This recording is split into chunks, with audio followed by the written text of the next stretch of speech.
Hi, everyone, and welcome to today's session. Becky and I will introduce you to the guest speakers and give you a little overview of the format that we have today. And we'd like to start by saying Happy Valentine's Day to everyone. And there's a lot to do in today's program. Today we have three guest speakers. We have Jay Labov, who is the Senior Advisor for Education and Communication from the National Academies of Sciences. He will be speaking along with Catherine Middlecamp, Professor, Nelson Institute for Environmental Studies from the University of Wisconsin-Madison. We will then be speaking with Liesl Folks, Dean, School of Engineering and Applied Sciences at the University at Buffalo, followed by Michael Fontaine, Professor and Associate Vice Provost for Undergraduate Education at Cornell University. And in addition to sharing knowledge and learning from our guest speakers, one of our goals for these sessions is to just really help you develop a sense of community and do some networking and meet some other people that have similar interests or might be facing similar challenges to you. So with that in mind, we encourage you to take advantage of the interactivity of the platform.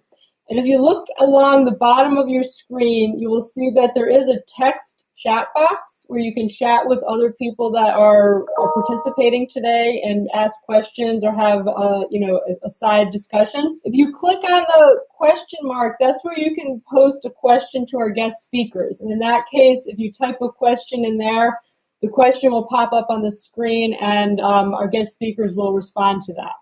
But what we would really love to see you do is actually come up on stage and have the opportunity to speak with our guest speakers.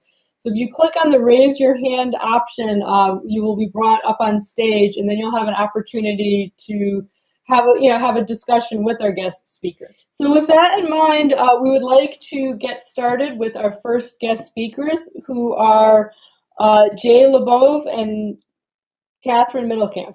Jay and Kathy, thanks so much for joining us today to talk about undergraduate courses and STEM education. And of course, one of the things that one of the goals of these discussions and one of the things that we would like to address is the continued underrepresentation of underrepresented students and first-generation students. So we look forward to hearing a little bit about what you have to share today. I'm Kathy Middlecamp from the University of Wisconsin-Madison. And I put up on the intro slide there our state map just to indicate that there really are 24 or 25 universities of Wisconsin. We're the one down in the bottom, the flagship. And if you would go to the next slide, I want to go up to about 5,000 feet. That would be showing the Isthmus in Madison. I'm suspecting some of you listening in have been there. And if you go one more slide, I've marked out where the University of Wisconsin-Madison is. I just wanted to start by beginning saying this is a small city, 1,000 acres, 50,000 students, 4,000 faculty and staff, and a lot of kilowatt hours of electricity. And my comments come from having been on this campus for 40 years and teaching in a variety of different settings.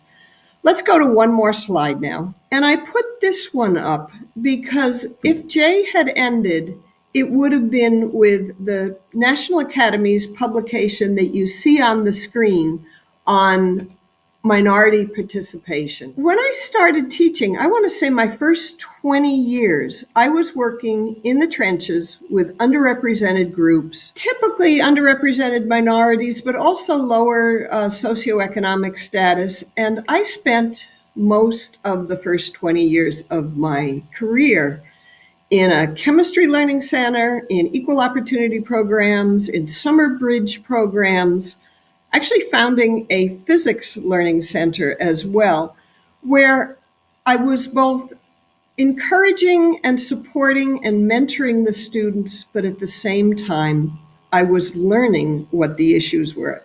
In truth, I think the students taught me more than I taught them. But I mention this in that this was back in the 70s, the 80s, and the 90s. Diversity was on my screen. I was devoting myself as a PhD chemist to working with these students. And I had actually believed at the time that the way to pave success for students was to work with the students. Okay, One more slide, and you'll see I'm calling this the view from the trenches. Oops, that's two more. One more slide. That I was very much with my head down with a marvelous group of students and who now are successful in careers in many different places. While I was doing that, I happened to notice a few things. One thing I noticed was all the artwork in the textbooks were white males. I noticed most of the people teaching were white males. I was the first woman to lecture in my particular institution. And I started vocally speaking of how everything needed to reflect a more diverse group of students because that was who we had.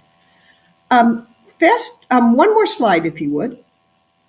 And I think it was the fact that I was outspoken that we needed to be looking at not only our students, but what we were teaching that led me to being invited to join the author team for the American Chemical Society. I was first a writer and then later the editor-in-chief for 2 editions. What you see on the screen is the 8th edition. And if you go to the next slide, you'll see all the editions that preceded it. This is a longstanding textbook project of the American Chemical Society that got the nickname, the book that broke the mold. So let's go on to what was the mold, and that's that slide. And let me put on my glasses so I can read it. We teach general chemistry as if first we're building a foundation, and so later down the road you can get to the good stuff, if you like.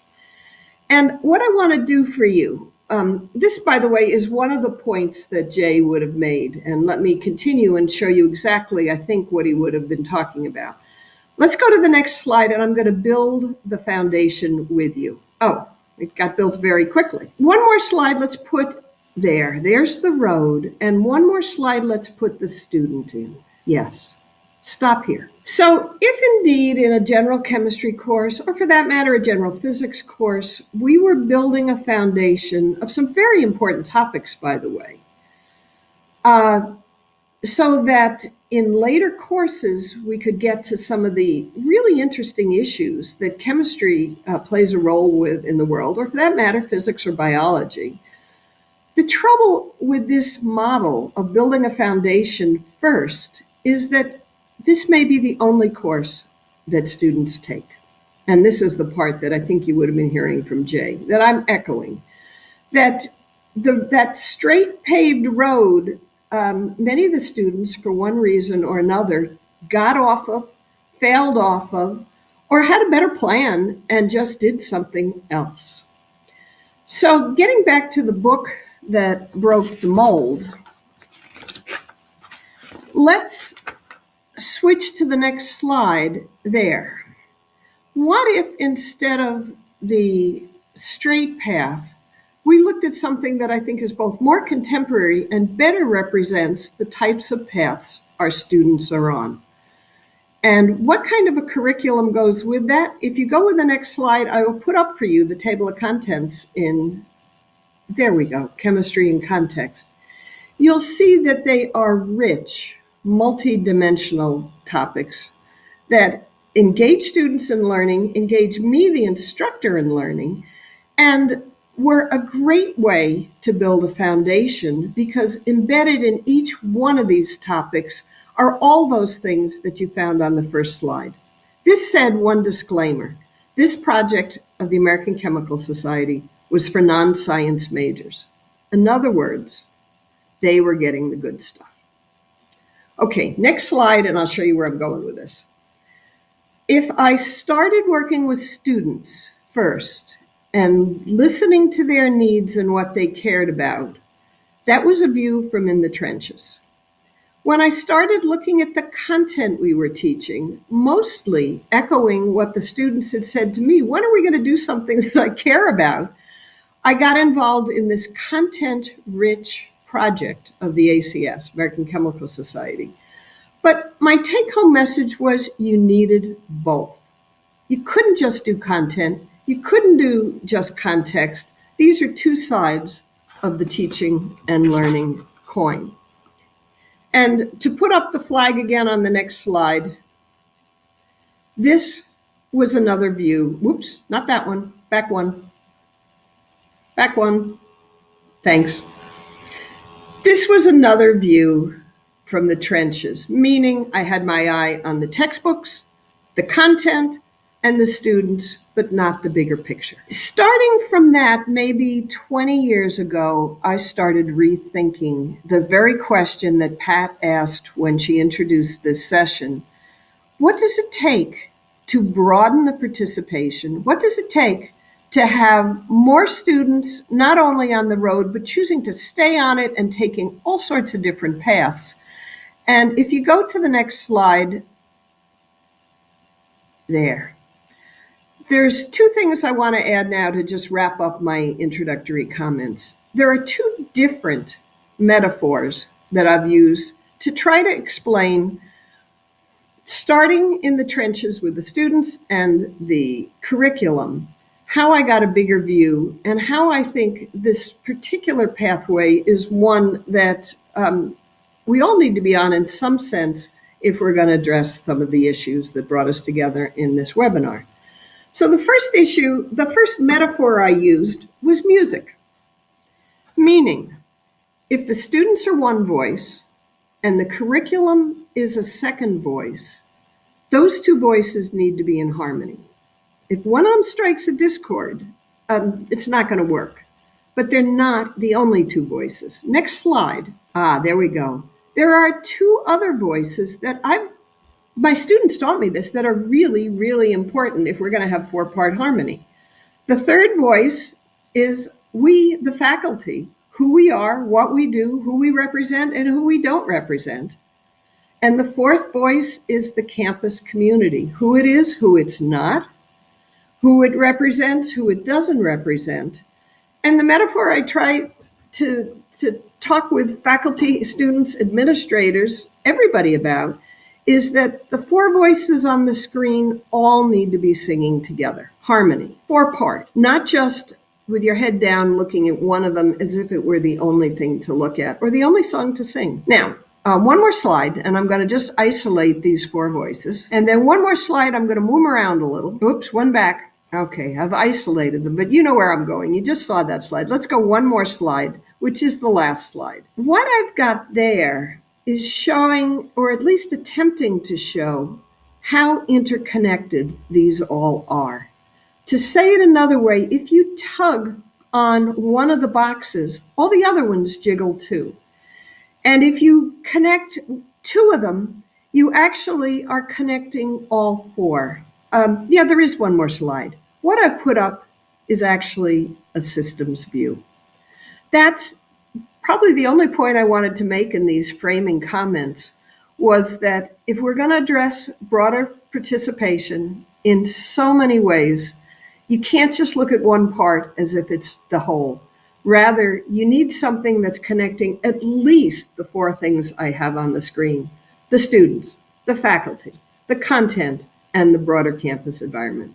And with that, I think I'm going to stop and then pause and see where we are in this webinar. Thank you. I was wondering if you could elaborate a bit for people who are listening to this and thinking about how might I get started? You know, what is the team I should build, or, you know, what are some of the things I should think about, obstacles or barriers I might need to, that I might face? I see that the systems view is still up there. And what I like about that particular slide is it means there are multiple entry points. You can start in the curriculum. You can start with yourself. You can start with the students, as I did, or you could start in the wider campus climate. But any one of those are entry points. The only thing I think I really learned in how many years of fumbling around was they're all connected to each other. And can you give one or two examples of a specific teaching strategy or something that you did that seemed to have positive results? Let me mention two briefly, and I'd be glad to say more about either. One is, early on, I addressed what the images, the metaphors, everything is, who was there and who was missing. And I looked at countless documents, textbooks, everything to try to just make the materials more inclusive. That was my work in the 90s. I think a lot of it has been done now. The part that concerns me more now is the actual content. And when I said chemistry in context broke the mold, what I meant by that is it started teaching societal issues rather than teaching bonding. Now, we did bonding, but we did it through the ozone layer, or we did it stratospheric ozone layer, or we did it through air quality, or we did it through energy and food or plastics. And I think that particular change in starting to pick topics in science, chemistry for me, that really meant something to somebody, started meaning something to my students as well. Okay, that's great. Thank you. And if you have time to stick around after the three sets of speakers are done, we were going to bring everybody up on stage together to answer questions. That'd be great.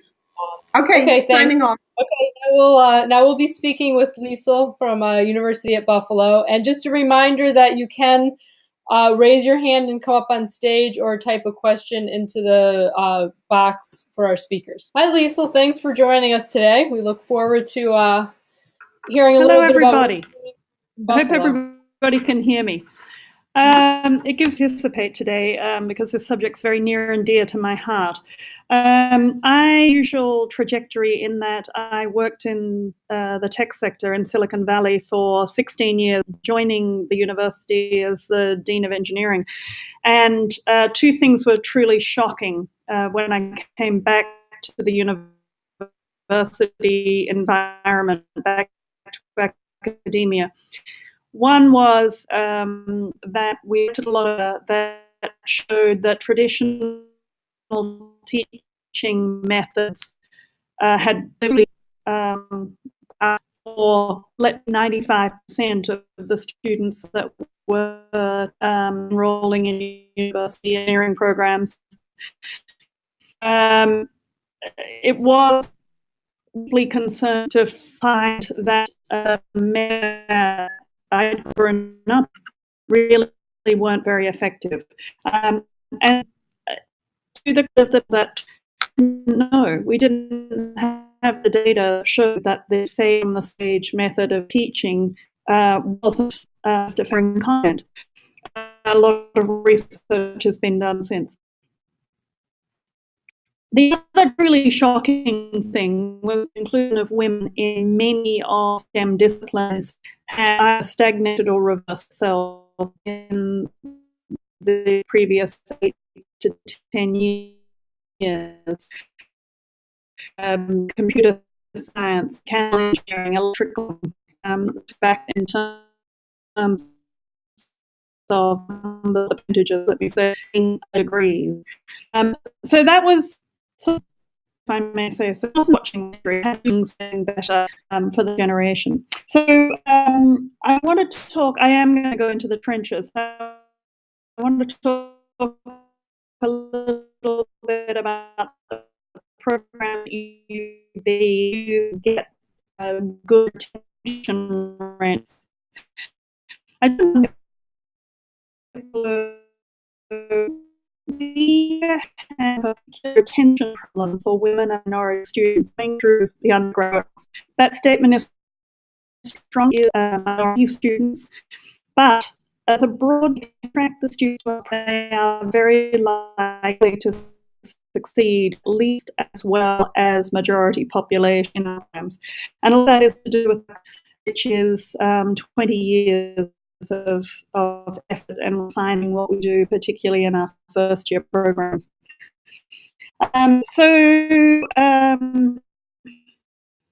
We have a set of activities that we bundle together and we call the first year experience. And it has meetings at them, but let me step through and talk about the why and the how of how we deliver this component. The first thing is students have some kind of an engineering program.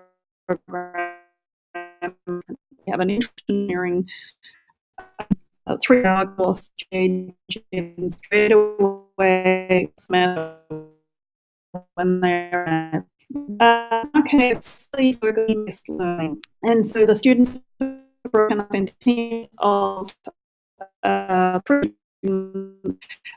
a is no accident because the next part of that program is that those teams are mentored by. I must be struggling with the technology. We have 10 students mapped to one near peer mentor, third year or fourth year student who was particularly successful themselves, student, and is willing to spend time. They are paid employees. They spend a lot of time in section, and they both mentor the project-based teams and the classroom, and the instructor is doing an active learning exercise. They are working with the teams of students in the classroom as well to help them work through their engineering logic. The first year bond very tightly with those peer mentors and those near peer mentors, full educational behaviors. Again, my apologies. What we do is we take cohorts of students, 20, 25 students. We block schedule them as a cohort through the first year introductory material, through physics, through math, through chemistry, and obviously as they end up in the same teams within the Introduction to Engineering curriculum. The reason for that is because what we found is when we were bringing in 400 freshman students or 600 freshman students, it was very easy for them to get lost in that sea of students. So we wanted to build a smaller cohort for them to build friendships within straight away, day one when they come to the university, and quickly start feeling like they were going to see familiar faces everywhere they went through their first year curriculum. That has been a very powerful tool for us to help students feel settled very quickly into the environment and feel like they have a home within the School of Engineering. The next thing we do is we have very tight integration with our colleagues within the College of Arts and Sciences that deliver a lot of the curriculum for our first year students, the math, the chemistry, the physics in particular, but also, of course, biology and so forth.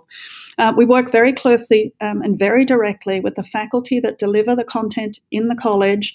And by closely, I mean every week there's a conversation about what's going to be in the curriculum, how are you teaching it, what examples are you giving, what were the homework problems.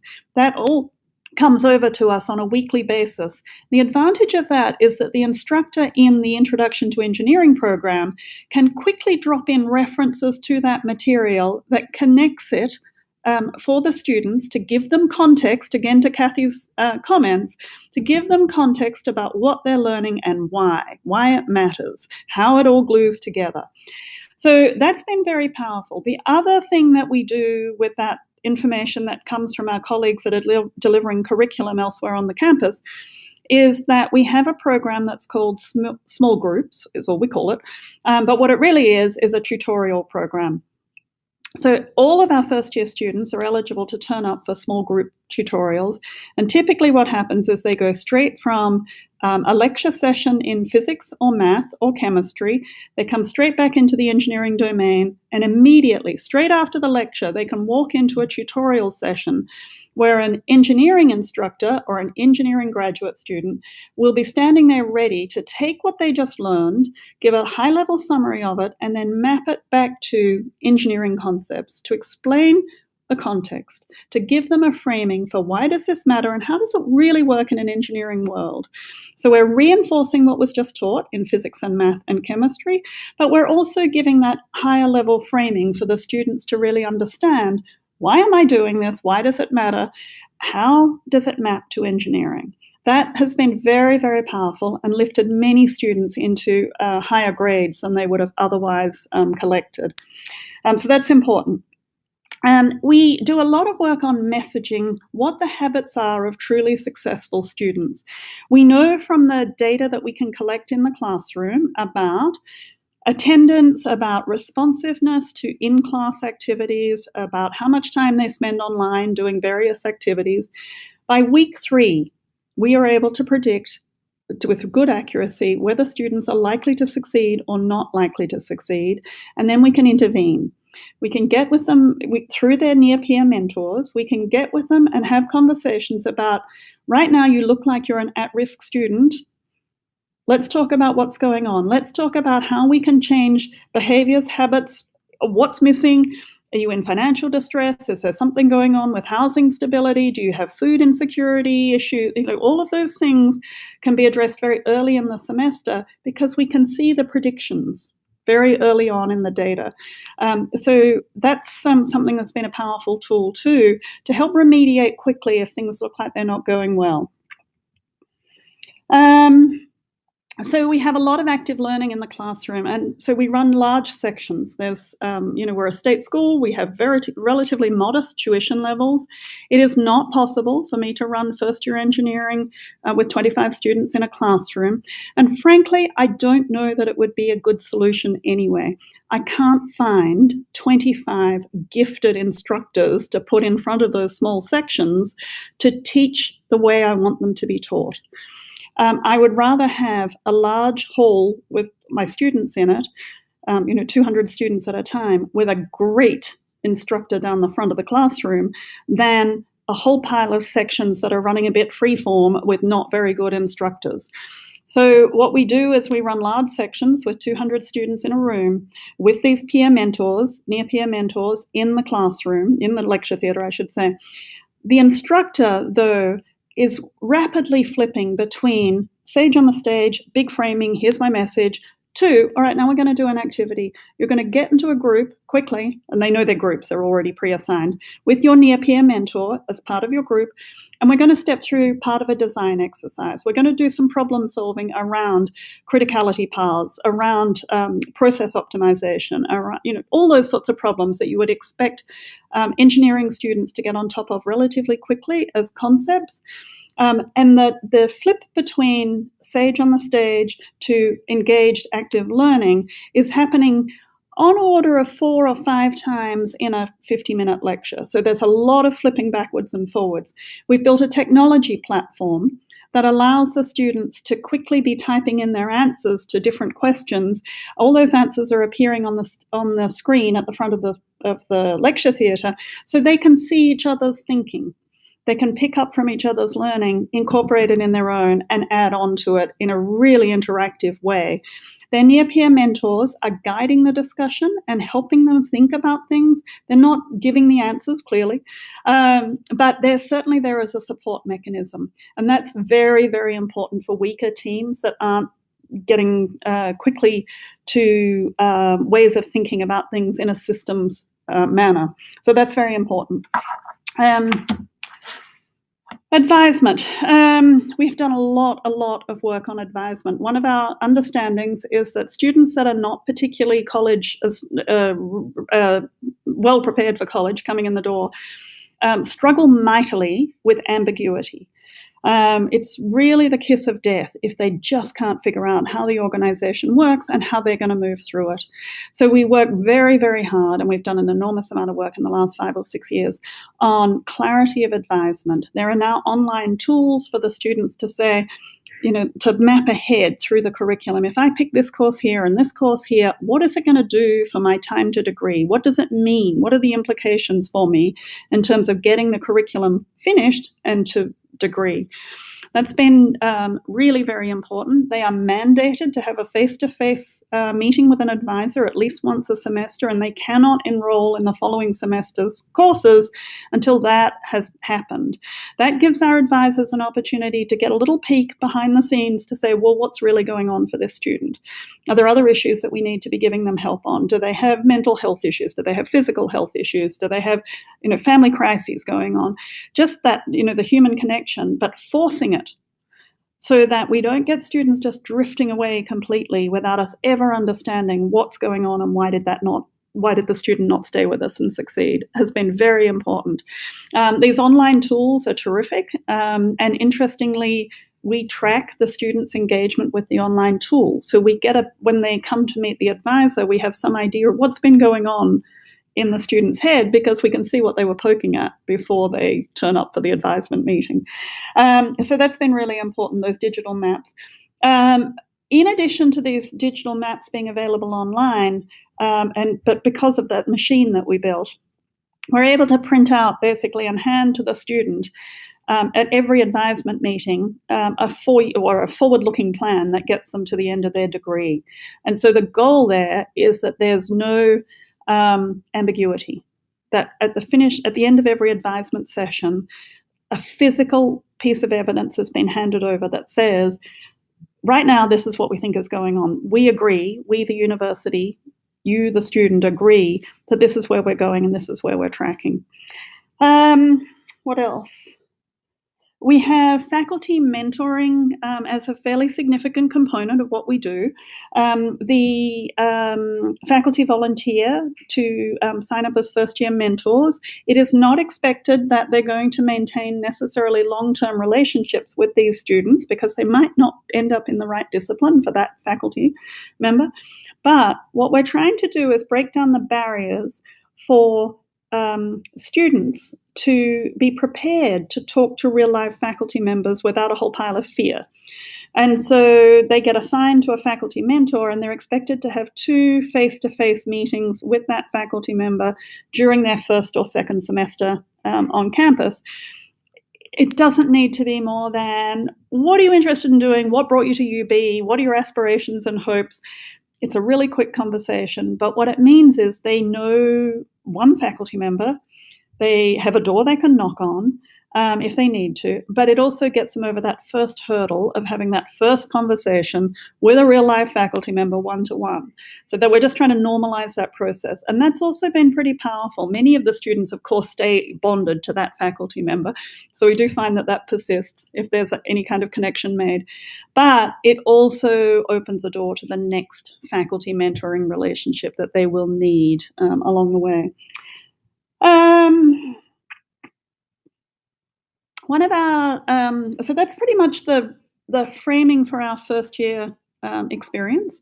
The results of that are that we run in the high 80s, I should say, for first year to second year retention in the engineering disciplines. To my mind, that's amazing because in my experience, 17-year-olds don't actually know much about where they're going and why should they. We keep the doors open for students to come in from other disciplines and to outflow to other disciplines. If they arrive on campus and decide that their passion is actually in philosophy, then they should go and do philosophy. We're not trying to hold on to them if that's not their passion. But with all that, we are running at about, I think we're running at about 88% retention from first year to second year, which we'll view that as victory. And especially at a state school, I haven't got a lot of resources. I can't apply just more humans to the problem. We have to be able to solve the retention and completion issues at a systems level at scale.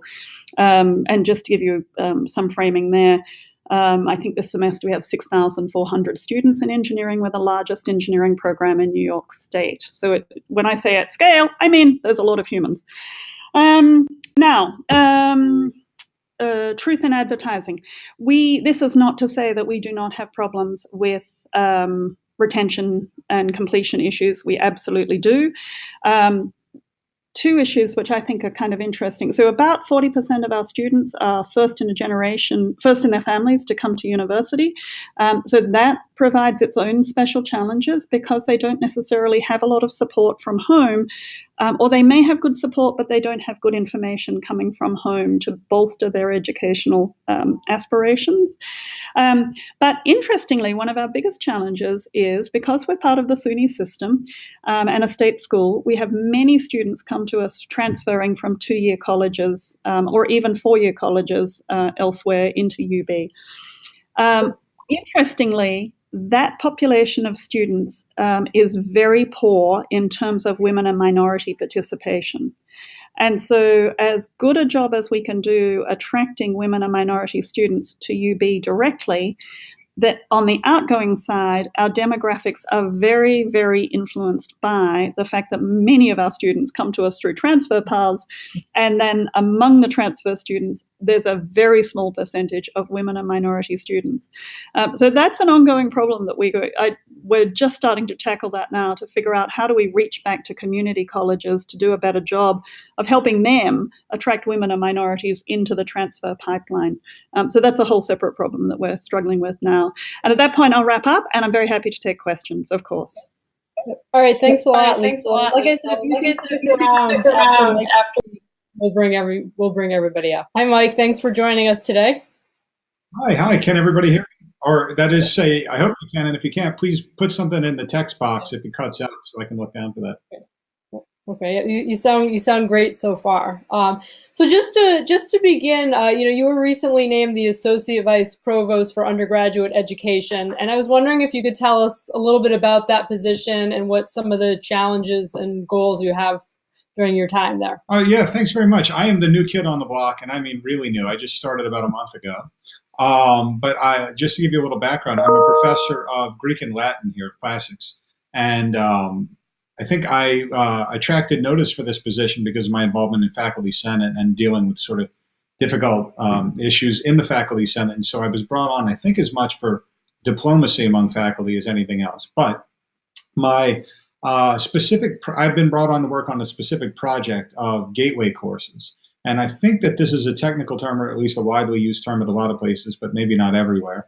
Gateway courses here are defined as those very large courses that you absolutely have to get through if you want to major in a topic or in a particular major. So general chemistry is a good example. Introduction to psychology is another example. We have these in engineering, and they're all across the whole university. They cluster in the College of Arts and Sciences. And a gateway course is not just a large course. It also is defined as a large course that has a significant failure rate. So a lot of students just don't get through it. And so if they fail the class, they often will not carry on with a major. And so we are trying to find ways to improve this gateway experience in any way we can. So I was given this sort of qualitative mandate to make these courses better.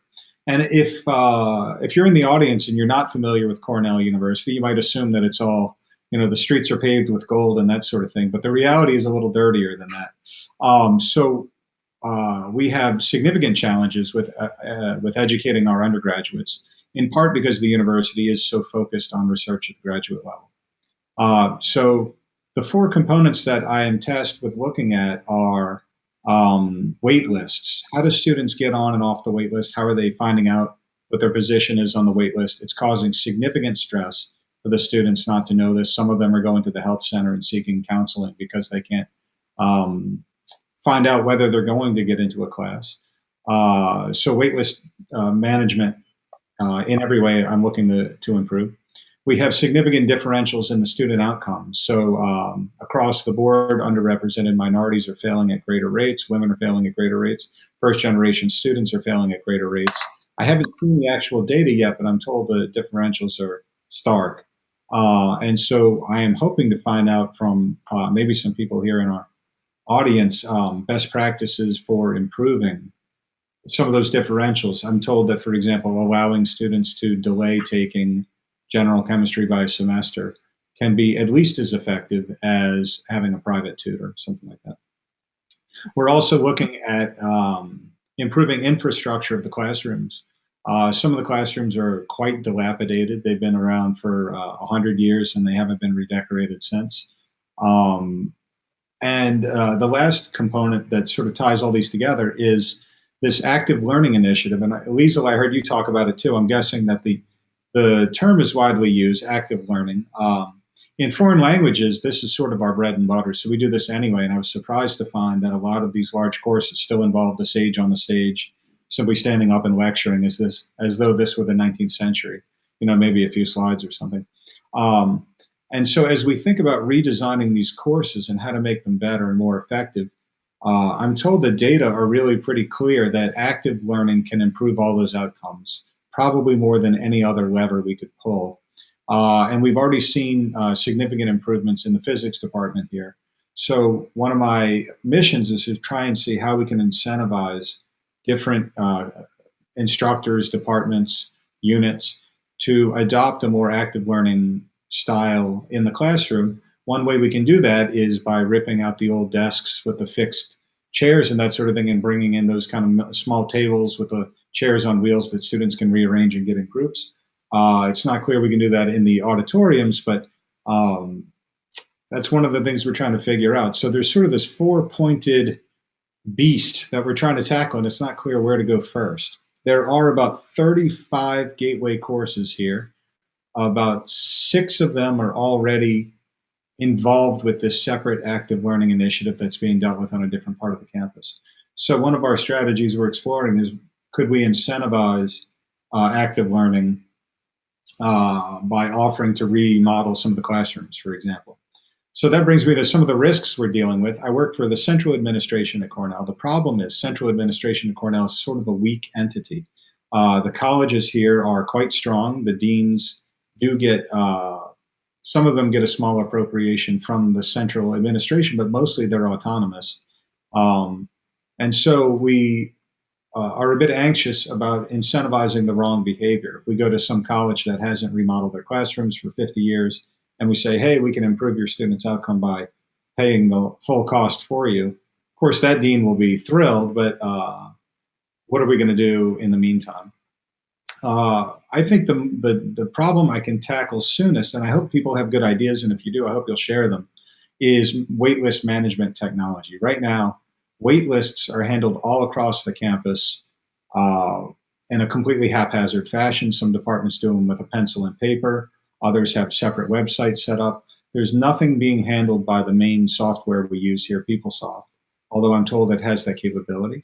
I'm told that the technology is completely out there to make it dynamic and allow waitlist protocols. So, for example, if you are teaching in the math department and you want to prioritize seniors who must have this course to graduate this spring, you can bump them straight to the top. There are ways, evidently, of pulling all the student prerequisites and graduation dates to automate the whole process. Right now, it's taking hundreds and hundreds of overtime hours all across the campus for people to do this by looking it up separately. So that seems like an easy win, but I'm told it may not be as easy as I hope it is. Yeah, so those are the basic problems that I'm meant to tackle in this role. And can you tell us a little bit about how online courses might fit? One of the projects I recently worked on was taking a face-to-face course that is very popular on campus and usually has about 600 to 700 students, and creating a fully online version for the residential students, with one of the goals being helping to increase retention in major. And I was just wondering how you might see that fitting in with some of the problems you mentioned. It's a great idea. The hard part is finding out what's already going on.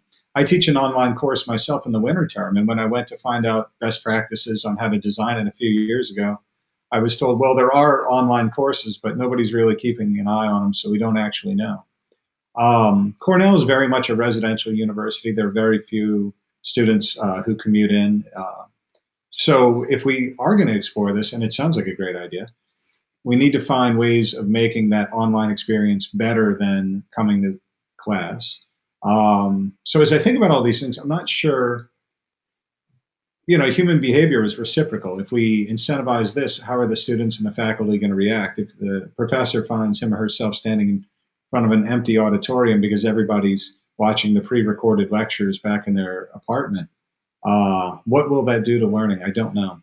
I like very much the idea of modules and tutorials that students can do back in their dorm rooms. I was just hearing from the director of the Language Resource Center here yesterday that 5 years ago, students had to come to the language lab to sit down with the microphones and the headphones and listen to the languages. Now they can do it anywhere. They can sit in a Starbucks and practice. They can be at home and practice. So that seems like a model that is worth trying to push out to the larger campus. That's what I'm going to be working on. Let me just say one more thing, if I may, about retention. So it touches on some of the things I've heard our other speakers say already. The big problem with the waitlist technology in these gateway courses is that savvy students, they know that if you pester a professor, you can usually get into a class. if they see that they're put on a wait list, they know that they can email the department staff person or the professor and find out and advocate for themselves, or at least find out what's going on. We are told that first generation students are especially at risk for not really having any idea what to do when they find out they're on a wait list. And as a result, some of them are not, they would have gotten into the class, but they just take themselves out. They don't sign up for it. They don't major in engineering or chemistry or whatever it was they'd always maybe thought their heart was set on. So this seems like something we absolutely need to fix as fast as we can.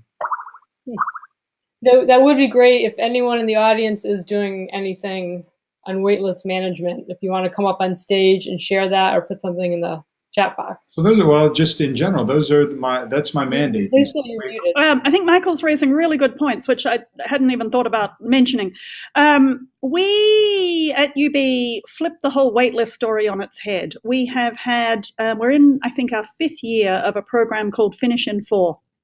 And it's a program that, it's a bit cheesy.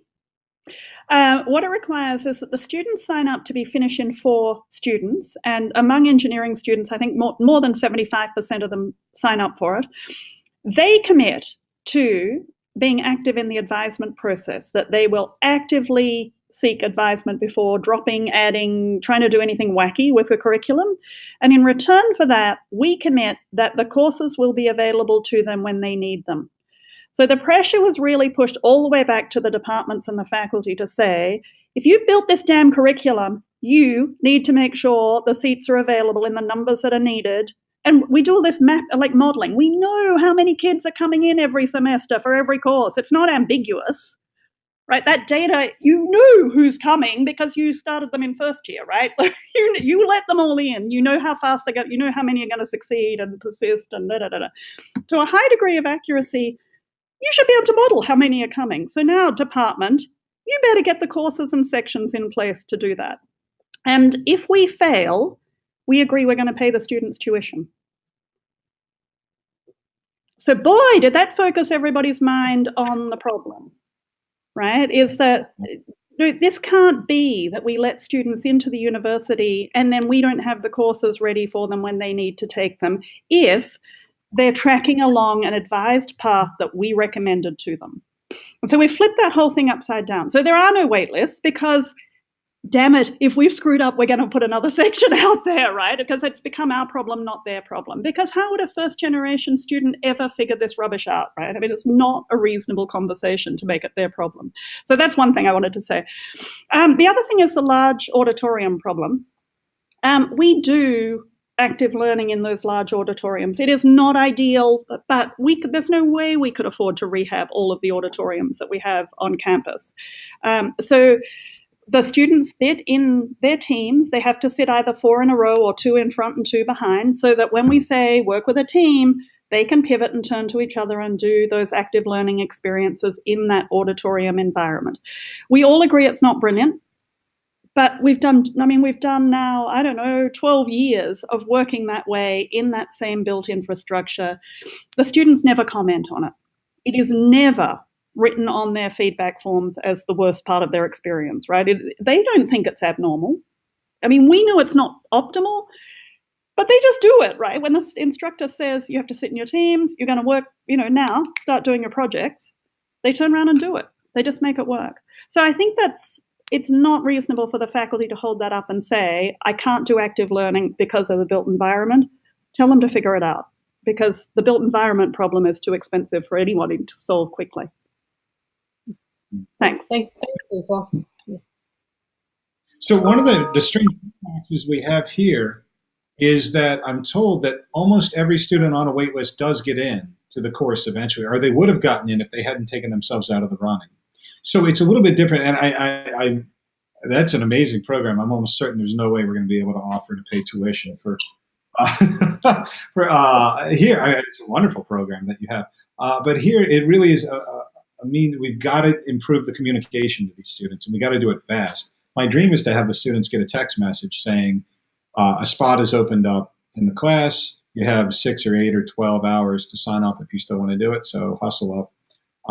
Or they could go to a website and they could see this is your position in the wait list. I know the tech is out there. So that's a great solution. One thing you said that was, Liesl, you're a dean, right? Yeah, I'm not. So when you, yeah, when you say tell the faculty to get with it, I'm pretty sure I can't do that. That makes it a little trickier. So I've got to find diplomatic ways of incentivizing them to do it. And are there any, I know one of the things we talk about at Cornell is that retention at Cornell is not necessarily the problem, but as, we've kind of indicated, retention major can be, more of the problem. Outside of active learning, are there any successes or initiatives that that you could share that Cornell has been working on? Well, nothing specific. I'm still getting up to speed on that. But what is quite clear is that the university as a whole is attracting more and more computer science students who want to major in applied sciences.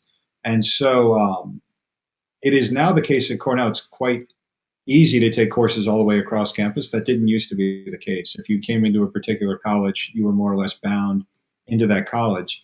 But we now are seeing, I wouldn't say an exodus, but a huge amount of interest from students who apply and say, I want to study the humanities. And then they get here, and the first thing they try and do is transfer to the business school, or they try to transfer into computer science or something like that. So I'm told that in economics and computer science, they can't hire people fast enough to come and teach the courses. And so it's a bit opposite. It's a bit opposite. STEM retention, they're retaining more than they want to retain. That's interesting. It's not good for us language people, but we're doing what we can. Yeah. So at this point, what we usually do is bring up the other guest speakers so that we can have the three of you can have a discussion together and even pose questions to one another. But I'd again like to encourage anyone in the audience to put a question in the Q&A box or to raise your hand and come up on stage. Do you have, Kathy, a question or anything you wanted to ask to Mike or Lisa? I can make a comment. I'm also going to confess, Mike, I'm a Cornell grad, class of 72. Yes, I love the thing. So am I. Hey, welcome. Yeah. The but that never got mentioned is my 4 years at Cornell, I never had a woman faculty member. There are students today who still never see anybody like them in the classroom. What I worry about is that we're still in the mold of wanting to fix the students and fix the system, but not change the community in which our students are living and working and doing all sorts of other things. Go, Mike.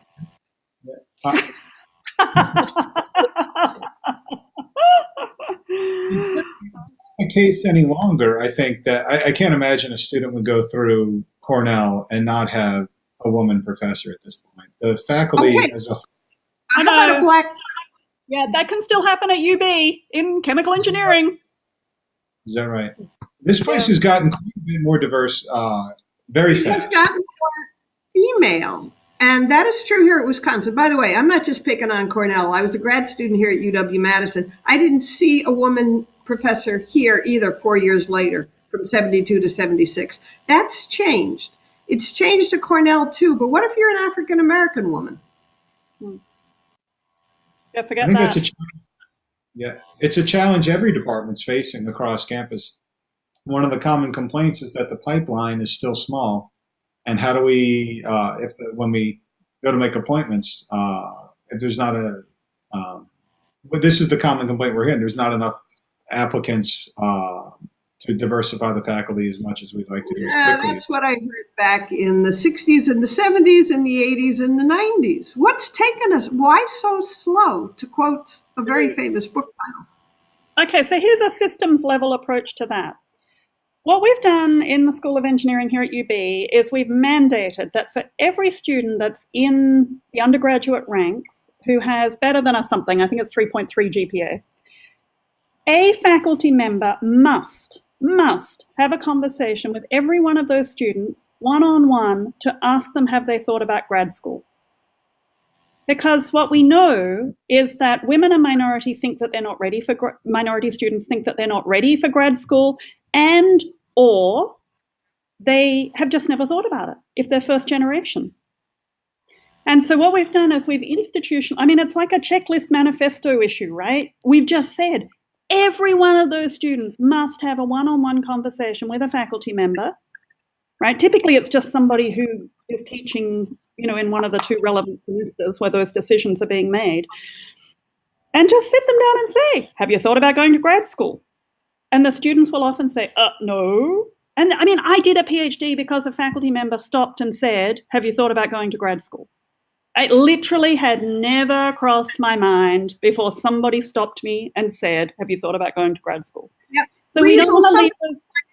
Did that for me too. Thank you, Cornell. Right. Somebody did. Thank you, Cornell. There you go. Not for me, and I wasn't Cornell. I was in Australia. But we have to architect those conversations. We cannot leave them to chance because, honest to God, half the faculty are terrified of women and minority students. They feel like they won't be able to talk to them like humans. And they also can't understand what it was like not to be thinking about grad school. For many of them, it was so natural. They came from academic families. They came from high-achieving families. They came from privilege. They never can remember not thinking about grad school. Of course they thought about grad school. They were clever, bright students. But you have to architect the conversations. And we literally print out a list and say, you tell me when every one of those students has had a discussion. Just doing that has tripled the number of our own undergrads that persist into our own master's programs. It's certainly impacted the PhD levels as well. Because once you've opened the door to the conversation, then you can talk with them about, well, how can we support you in that? How can we help you get letters of recommendation? How can we reach out to other institutions and get you the pathways you need to succeed?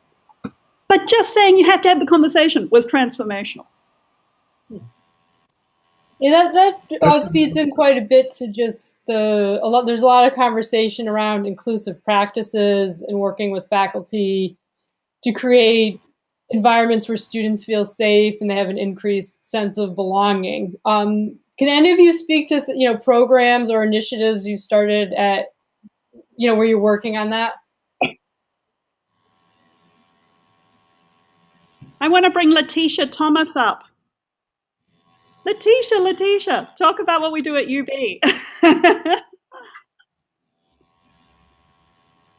I can see her trying to get her audio sorted. Yeah, I think she has to. Here we go. Can we make it happen? There we go.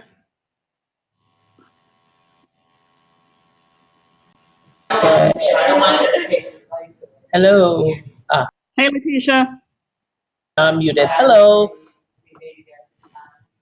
Can you hear me? Yes. Oh, great.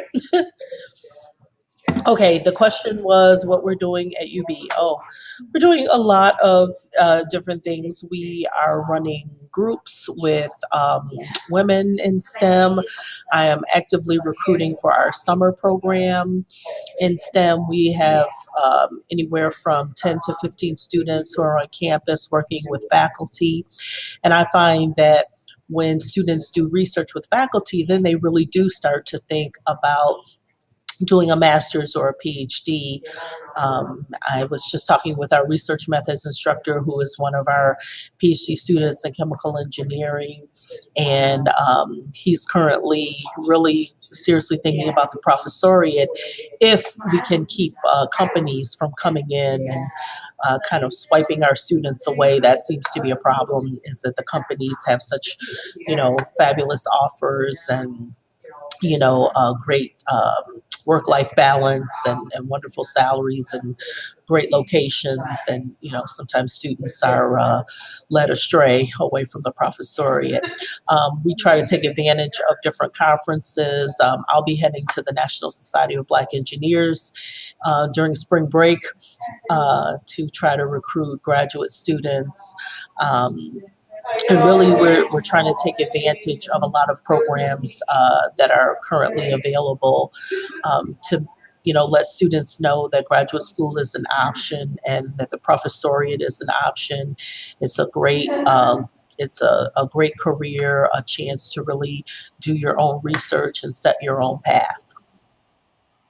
It was great.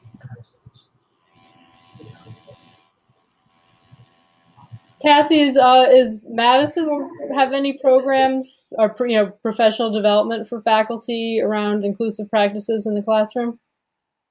Absolutely. And getting back to the idea that you can't just work on what's going on for the students, we've got to change ourselves as well.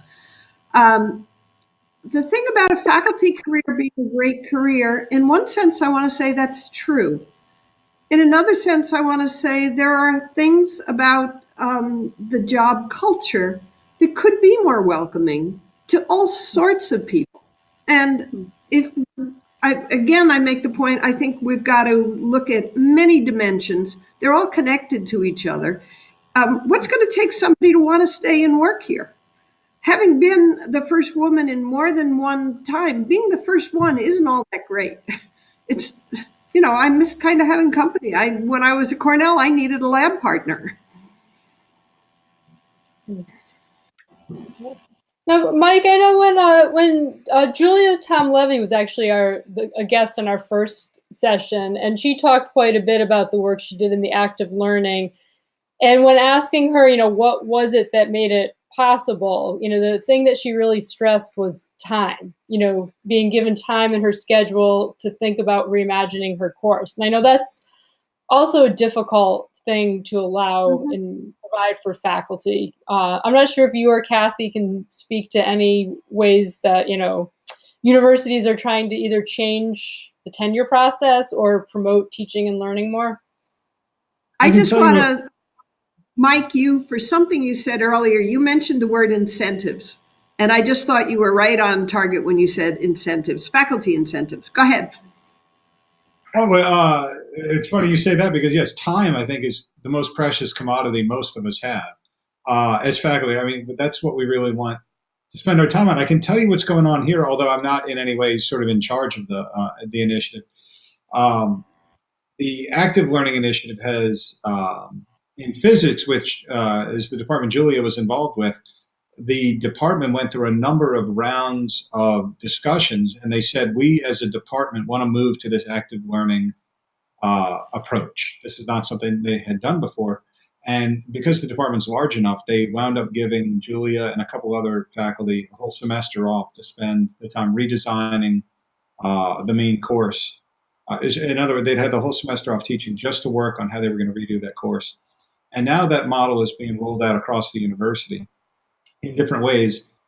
We had a call for proposals in my home college, the College of Arts and Sciences, and they said, what would you do to increase active learning? And my department, Classics, won one of these. And what we ended up doing was getting a postdoc who's going to join us here this year, whose main task is going to be to work on curriculum design with us. So this will be with a regular PhD in Classics, but with the main and only task of helping us teach better. So in a small department like ours, we can't just give somebody a semester off, or the courses don't get taught. So we thought this is the next best solution, to have somebody come and help us track in real time.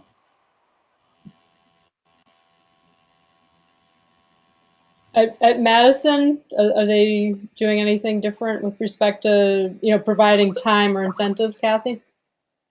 What Mike is saying has a very familiar ring, and I think it has a familiar ring across the country, that we are doing things like Mike suggests. The ones I'm holding out for are to change the tenure system. Not necessarily radically, but radically enough that the time you spend improving the campus climate, that the time you spend with students of all sorts of walks of life, the time you spend in the classroom becomes more highly valued. And we're both at R1 institutions. I know what the rules are here. Nonetheless, I think we need incentives and people who are committed to this kind of a campus climate and this kind of a change. And weave it into the DNA, and the DNA in my institution is the tenure, the policies and procedures. If I can respond, I think that's it's a great idea. I agree with you. I think that the tenure model we're using now is for a different time. It is not very family friendly. It's not friendly to all kinds of different people. It's not friendly really to anybody. I think that's not by accident. But I think, at least my sense is that it would be best if our different respective research fields would issue new statements about the value of, for example, in classics. I'd like to see our national organizations say, these are the best practices for a professor of classics coming up for tenure. Yeah. It's hard to have the university do it because I don't think anybody wants to be the first one to say, we're not going to do this any longer. All right. I was going to say that comes back to the systems view, and our professional societies are part of this system as well. The thing I was going to say is the American Chemical Society, I used to say, oh, it's their fault. They haven't issued guidelines for general chemistry that are open enough. They're too focused on covering content. And it turns out that they're not. The guidelines that come out of our professional societies are actually pretty good. And it's the institutions, or it's us. It's not necessarily them. I want to give a shout out along those lines. The American Physical Society has done fantastic work on discrimination issues, origins of discrimination, how to mitigate discrimination. They'll give outstanding advice, and it's the institutional time lag. It's hard to get people's minds to change. Having said that, as dean, I have considerable power to change the way we think about tenure and also about hiring. So we now ask for a diversity statement from all of our applicants. And my goodness, are those telling, right? That is my first line of defense, is hiring the right people in. And so I frequently read diversity statements that say things like, well, I met 3 women once. Well, okay, that's not what I meant. Because we ask a very specific question. How are you going to build a classroom environment that's inclusive and allows everyone to succeed? We ask a very targeted question. And literally, I've had people come back and say, I met somebody in my field once who wasn't like me. And so that's my first filter. And if the departments try and hire those people, try to bring them forward for interview, I'm like, oh, yeah, hell no. Yeah, no, I don't need this. I don't need this in my classrooms. And because now we're lucky, because the STEM disciplines are growing. And so we're hiring. That has been transformational. Not bringing in people that are just perpetuating the same mindset, being able to filter them out right at the beginning, and not after they got here and interviewed and allowed the faculty to fall in love with them, but before they ever got on campus, I can just say, yeah, no, sorry, no, not happening, not bringing this in for interview. Because I don't want to have to change their understanding about gender and race. I want to bring in people that are already competent to talk about gender and race in the disciplines. Do you think there's any opportunity for the humanities to help out with this? Because our classrooms are very different from what you're describing. We have incredibly diverse classrooms. The competition to get a job in the humanities is, there is no industry, right? So, you either get this or you go do something else. So it's extremely fierce. And so we tend not to get those kind of turkeys that you're talking about, or if they do, they get lost early on. Right. So I wonder. I think Turkey is, in the classroom sense, turkeys is unfair. They're just ill-informed. They have no idea what they're up against. They're clueless, right? It's not malicious. It's implicit bias, right? It is that unexamined element of most of humanity. Is there a way for the humanities to participate? Oh, yeah. In fact, this whole event was co-organized by our Gender Institute, and that brings together people from across the disciplines at UB, and we have really vigorous discussion about how to solve these problems campus-wide, and absolutely great discussions across the disciplines in that regard. So I think there is enormous opportunity to figure that out together. Lisa, I made a joke that nobody thought was very funny, but what I said was, I know how to get more women in STEM. I know how to get more women in chemistry, physics, computer science. I know how to do it. The way you do it is you lower the salaries. Oh! He was laughing. Yeah. That hoary old beast. Yeah, so that's it. That is a really important issue. The one that we just learned, this goes back to hiring again a bit, but it plays into the salary argument. We as a culture have a really hard time seeing women as being brilliant. And what do we all want to hire for our R1 institutions? We all want to hire brilliant faculty. And so because nobody can see women as brilliant, they get weak letters of reference when they apply for jobs. They get letters that speak to them being hardworking, diligent, team players, great communication skills. What am I missing? Something. Well, you get the idea. Friendly. Anyway, nice, friendly. Oh my God, we are so friendly, we women, so friendly. Okay, not me, but other women, very friendly. Men don't get that. Men get that they're brilliant, that they're inspired, that they've done fantastic analytical thinking. Well, when you're sitting looking at a package, a dossier for tenure or an application for a job, and there's this stark difference between these letters of recommendation from people who actually want them to succeed, it's really hard to pick the B grade packet for the person who's hardworking and diligent, but not brilliant, not inspired, not a genius. So, I mean, you go away and practice looking at the women around you and calling them brilliant. If you haven't been practicing, it sticks in your throat. It's so hard to fight against the social constructs that have got us to this point. It's like physically, brilliant, hard to get out. I mean that. No, it really is. It's this huge hurdle for us to even describe the women in our universities, leaders in the community, as being brilliant. Getting past that would help solve the pay gap problem, because that's hurting us every time we come up for a promotion, every time we come up for an award, every time we come up for a prize, every time we're nominated for any damn thing, we're hardworking. Well, I'm not hardworking. I'm no more hardworking than the bloke down the corridor, but somehow he's brilliant and I'm not. Well, we're not. We're both brilliant, right? It's really frustrating. So I think that's something we can all do something about. We can educate the people around us. When I see letters of recommendation that come from my own faculty for my own women students, I send them back, that have that feature, I send them back. I say, I'm sorry, this is really gendered, and here's how it's really gendered. And by the way, here's the letter that you gave me last for your male students, which didn't have the same language. That stuff we can work on in our local environments, I think. Thank you. And I think we have time maybe just for one more question, then we need to wrap up. And one of the things I know, here at Cornell and everywhere, everyone's talking about the word innovation, and how can we be more innovative on campus?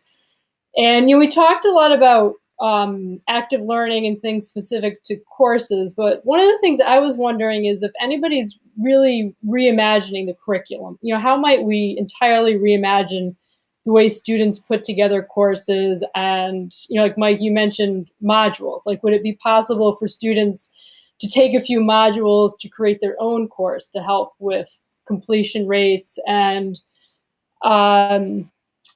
also thinking about places like Harvey Mudd, and I think this maybe relates to Kathy, what you mentioned, is,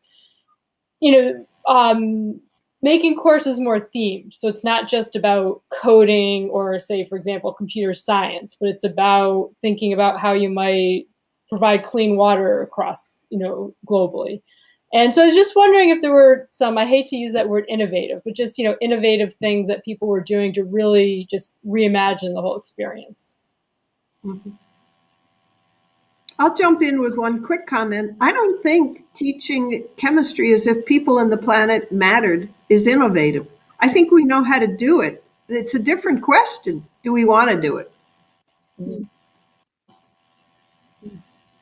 I don't know of any campus-wide initiatives. I certainly don't think that anybody would innovate on the level you're talking about, replacing a typical course of 3 or 4 credits with a module.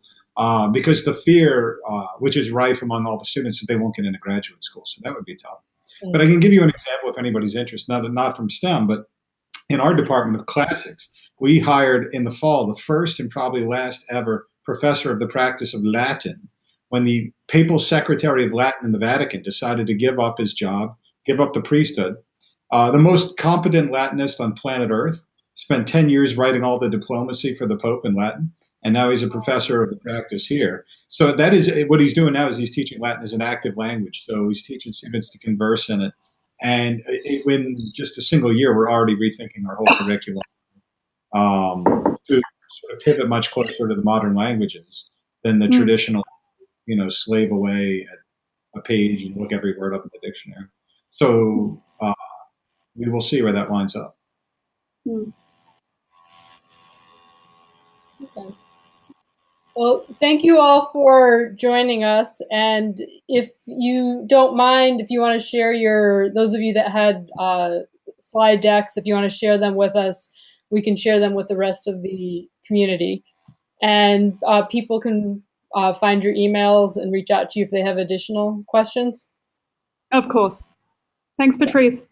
All right, thank you. And then I'm not sure, Becky, if you can come, if you want to come back up. Well, Becky seems to still be frozen, unfortunately. But I wanted to thank everyone for joining us today and thank all the speakers who donated their time, and especially Chris and Shindig for allowing us to use their platform for this session. And we do have one final session for this year, and that will be March 14th. And that session was designed to really be a wrap up and touch on some of the themes and highlights. But certainly, if you have some burning questions after today's session or things that you've been thinking about from other sessions you've attended that you would like us to bring into the discussion, you can certainly reach out to us and let us know. And that session will be on March 14th. Same time from 12 to 1:30 Eastern Standard Time. And also, if you have any ideas or suggestions as far as topics or speakers that you would like us to bring in for the next school year, you can certainly let us know about that. And I would like to, again, just thank everyone. And unfortunately, Becky's sound wasn't working today, but thank you, Becky, for all your support and organizing this and moving this forward. And with that, I will sign off and see you next time.